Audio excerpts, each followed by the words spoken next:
ავი ამ ხელოსკვერს დაცვა როგორ არ უნდა ყავდეს ვერ ხვდები, რა ვიცი, მე დავდივარ შემოვლებს ვაკეთებ, სეირნო მარტივი არის და ამდენ პრობლემებს ხედავ, ამდენ ნაგავს ხედავ, ამდენ თავხეს ხედავ, დღევარ ვაფრთხილებ, მოუწოდებ წესიერებისკენ და რავი, დაცვა არ უნდა ყავდეს, ახლა ამ ხელოსკვერს კამერები კი არის და დაცვის ოფისის მუშაობს, სავარაუდოდ იასნია და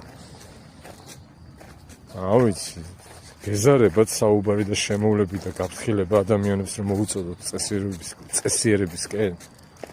აი რავი, რა გჭირთ, ვერ გავიგე, გეშინია თუ რა ვერ ხვდები.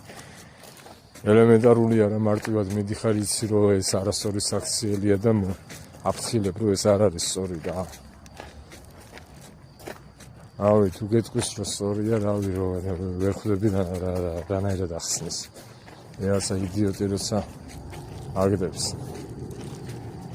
ამ დროზე და დედას უყნავს, მაგას ვერ ხვდები.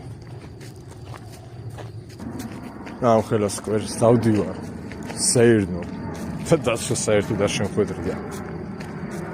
ძალიან ბევრი დანაშაული ხდება, მეგობრებო და ავიცი, ვინც ხართ დაცვაში, პირდაპირ თქვენი მოვალეობა წესრიგისკენ რომ საზოგადოებას მოუწოდოთ, გააფრთხილოთ. რომ არ გააფუჭონ და არ დააჯვან გარემოს და არ დააჯვან გაზონებს და რავი, ყველაფერს რა, სკამებს და დაამტროებენ და ზედნუხტებიან და ასე შემდეგ. მე დავდივარ და მე ვეუნები ყველას. რაში იყებთ მართლა ხელფას? თუ არ არის დაცვა, მაშინ მერის პრობლემაა.